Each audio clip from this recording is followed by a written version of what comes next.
კელტები ბუნების მოყვარულები იყვნენ. მათი რწმენა წმინდა ხეებსა და მდინარეებს ეყრდნობოდა, რომლებშიც ისინი ღვთაებებს ხედავდნენ. პოლონეთის მიწებმა თავისი ღრმა ტყეებითა და სწრაფი მდინარეებით მათთვის თითქმის მშობლიური გარემო შექმნა.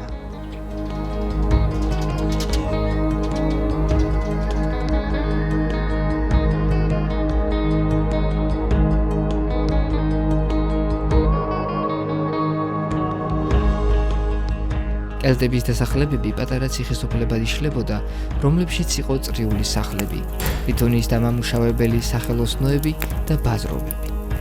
ბაზრობებზე კელტები ლუზატიურ ტომებს უცვლიდნენ თიხის ჭურჭელს რკინის ხელსაწყოებზე და ტყავს ლითონის სამკაულებზე.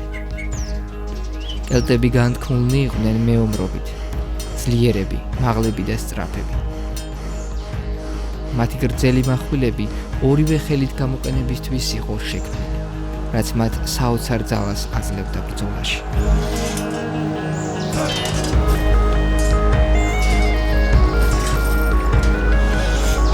მოხატული ფარები კი არა მხოლოდ დაცვისთვის იყო. თითოეული მათგანის დიზაინი მეომრის ინდივიდუალურობას ასახავდა. ბრძოლებში კელტები ხასიათდებოდნენ ქაოსური სისწრაფით, მაგრამ ეს ქაოსი მოჩვენებითი იყო. თითოეულ მათ მოძრაობას ჰქონდა გათვლილი მიზანი.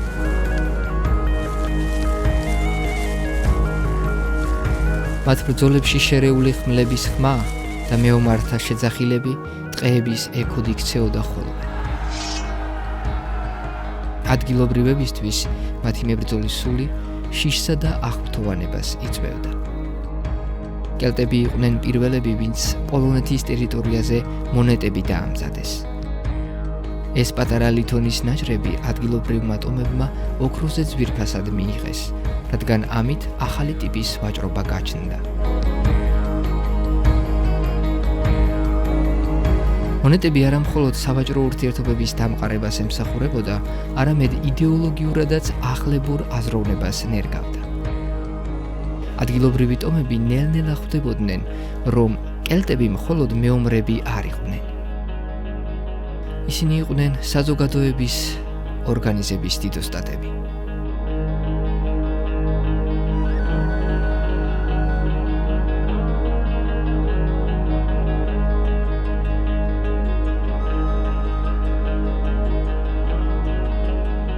A w nowej erze większe impulsy zaczynają ახალი წელთაღრიცხვის დაწყებიდან კი იწყება რომის სხვადასხვა პროვინციების ზეგავლენა.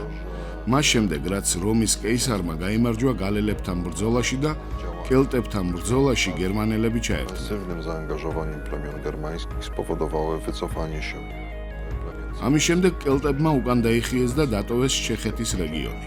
Oppidów. ამან მისცა გასახანი გერმანელ ტომებს, რომ მიტოვებულ ტერიტორიებზე დასახლებულიყვნენ. Została wypełniona już przez żywioł germański. ახალი წელთაღრიცხვის დაწყებისთანავე, როცა რომის რესპუბლიკა ძლიერდებოდა, კელტების ტომების ისტორია მკვეთრად შეიცვალა. კეისრის გალიური ომების დასრულების შემდეგ რომის პროვინციების გავლენა გააქტიურდა.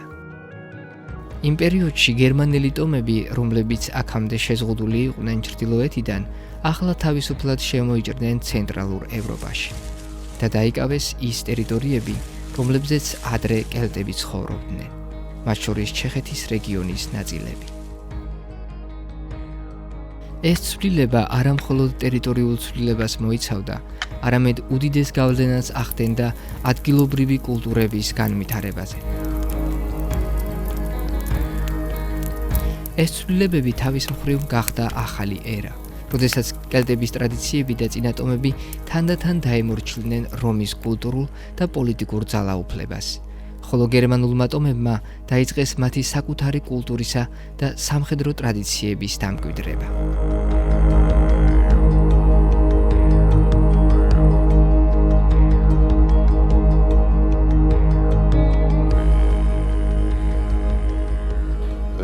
Goci pojawiają się najpóźniej, bo მოგვიანებით ასპარეზზე გამოდიან გოთები, რომლებიც ჩნდებიან უკვე ახალი წელთაღრიცხვით პირველ საუკუნეში. przypływają მათ გადმოლახეს ბალტიის ზღვას 3 გემით. რომაელი ისტორიკოსის მიხედვით 2 გემი ეკუთვნოდათ გოთებს, ხოლო მესამე გეპიდებს. მათ თანდათან დაიწყეს დღევანდელ ვისლაზე კერძოდ მის მარჯვენა სანაპიროზე დასახლება. იმ დროისათვის ამ მდინარეს ვისტულა ერქვა. ისინი დასახლდნენ ასევე პომერანიის რეგიონის დასავლეთ ნაწილში და ველკოპოლსკში. Zachodniego i Wielkopolska. ვანდალები პოლონეთის სამხრეთ და ცენტრალურ მიწებზე დასახლდნენ. მათი სოფლები მჭიდროდ იყო დაკავშირებული ბუნებასთან.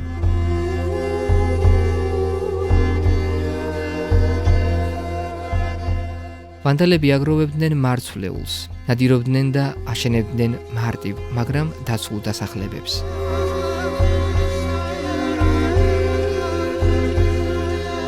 მათი ცხოვრება ფოკუსირებული იყო მჭიდრო საზოგადოებაზე, სადაც ყოველ წევრს საკუთარი როლი ჰქონდა. ვანდალები თაყვანს სცემდნენ ღვთაებებს, რომლებიც ტყეებს, ზეცას და მდინარეებს განაგებდნენ.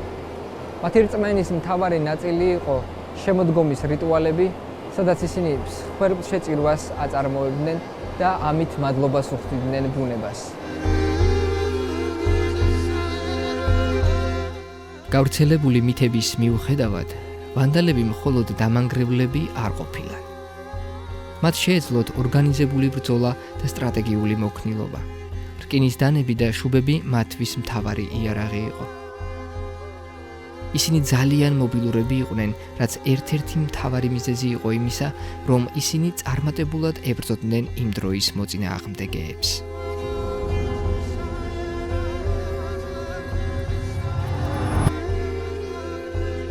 ვანდალებმა საბოლოოდ დატოვეს პოლონეთის მიწები და სამხრეთით, რომაელთა იმპერიისკენ წაიწიეს. თუმცა მათი კვალი, კერამიკა, რკინის იარაღები და საზოგადოებრივი ორგანიზაციის მეთოდები პოლონეთის მიწაზე დარჩა. ჩრდილოეთიდან, ბალტიის ზღვის რეგიონებიდან, პოლონეთის მიწებისკენ მეომარი ტომი, გოთები დაიძრნენ.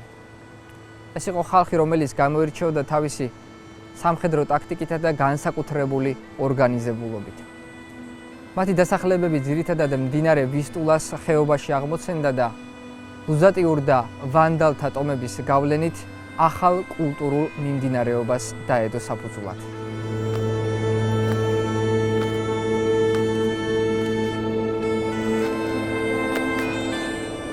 გოთები აშენებდნენ კარგად გამაგრებულ დასახლებებს. ისინი იყვნენ უნიკალური ხელოვნებისა და არქიტექტურის დამფუძნებლები. გოთური ხელოვნება გამოირჩეოდა გეომეტრიული სიმბოლოებით და ბრინჯაოს ნივთებით, რომელთაც რიტუალური დატვირთვა ჰქონდათ. გოთები პატივს სცემდნენ ომის ღმერთს და მეომრულ ღვთაებებს. მათი რელიგია პირდაპირ კავშირში იყო ბრძოლასა და პატივისცემასთან. მათი რიტუალები ხშირად ტარდებოდა ღია ცის ქვეშ, სადაც კოცონი და ძვირფასი მსხვერპლი გამორჩეულ როლს თამაშობდა.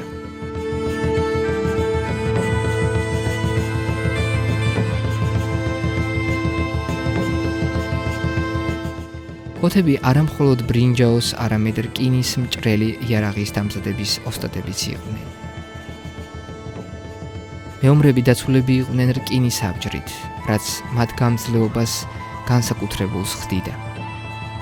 მეტიც, ისტორიკოსები ვარაუდობენ, რომ რომაელებმა საბრძოლო მუზარადები სწორედ გოთებისგან გადაიღეს. ისინი იყენებდნენ კედლის სტრატეგიას, ფარებით შეკრულ მწკრივებს, რომელიც მოწინააღმდეგისთვის თითქმის დაუძლებელ ბარიერს წარმოადგენდა. მიუხედავად იმისა, რომ გოთებმა მოგვიანებით დატოვეს პოლონეთის ტერიტორია და აღმოსავლეთით გადაადგილდნენ, მათ ადგილობრივ ტომებზე დიდი კულტურული გავლენა მოახდინეს. გოთური ხელოვნებისა და სამხედრო ინოვაციების ნიშანი დარჩა არამხოლოდ არქეოლოგიურ ძეგლებში, არამედ იმ ტრადიციებში, რომლებიც მოგვიანებით სლავურ კულტურებში აისახა. გოთების მიგრაციის შედეგად ამ ტერიტორიაზე გაჩნდა ახალი კულტურული და სამხედრო ასპექტები, რომლებმაც საგრძნობლად შეცვალა აქამდე არსებული წესები და ტრადიციები. გოთებმა ჩამოაყალიბეს საკუთარი სოციალური და სამხედრო სისტემა, რომელიც განსხვავდებოდა როგორც კელტური, ისე გერმანული ტომებისგან. მათი შემდგომი ინტეგრაცია და ურთიერთობები ადგილობრივ ტომებთან, განსაკუთრებით გერმანელებთან, გამოიხატებოდა სამხედრო ალიანსებში და კონფლიქტებში, რაც კიდევ უფრო ამძაფრებდა რეგიონში კულმინაციურ ბრძოლებს.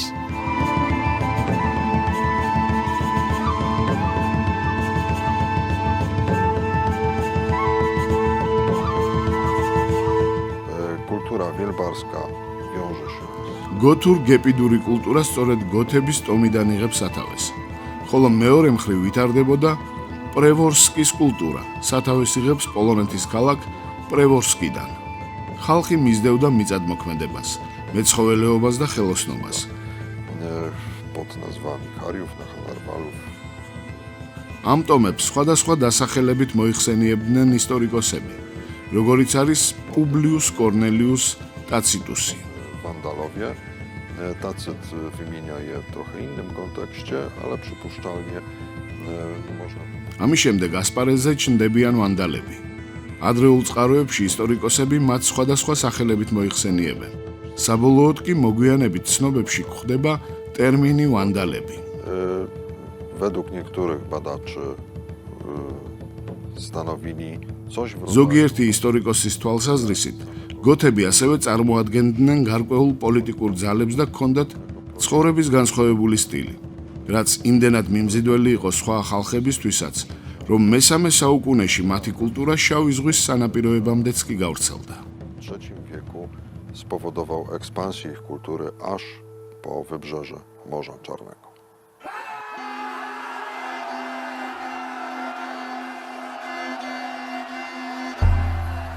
საინტერესოა, რომ გოთების მხრიდან განხორციელებულმა სამხედრო კამპანიებმა არა მხოლოდ შიდა ძალაუფლების გაძლიერებას, არამედ კულტურულ ექსპანსიასაც დიდად შეუწყო ხელი. ამ გზით ვანდალების და გოთების ისტორია ერთმანეთისგან განსხვავებული, თუმცა მკვეთრად დაკავშირებული გზებით ვითარდებოდა. ორივე ტომი იყო ჩართული იმ ეპოქაში, როცა ბარბაროსთა დიდი მიგრაციები ევროპას გარდაქმნიდა. პოლონეთის ისტორია უძველესი ტომებისგან იწყება, რომელთა მემკვიდრეობა დღემდე ჩანს ქვეყნის კულტურასა და ტრადიციებში.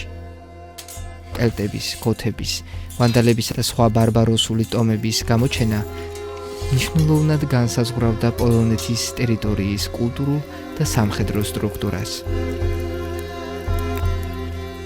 თითოეულმა ტომმა საკუთარი ცხოვრების წესით, საომარი ტაქტიკითა და კულტურული წვლილით თავისი კვალი დატოვა პოლონეთის მიწაზე.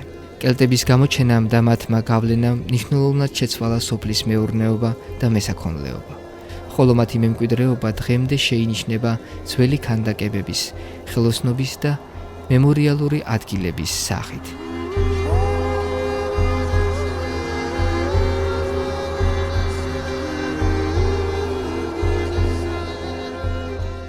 გოთების მიგრაციამ კი, რომელიც აღმოსავლეთ პოლონეთში დაიწყო, კულტურული და სამხედრო გადატრიალება შეიტანა, რამაც არა მხოლოდ მათი მომავალი ტერიტორიები, არამედ ომის და მშვიდობის პროცესი მთლიანად შეცვალა.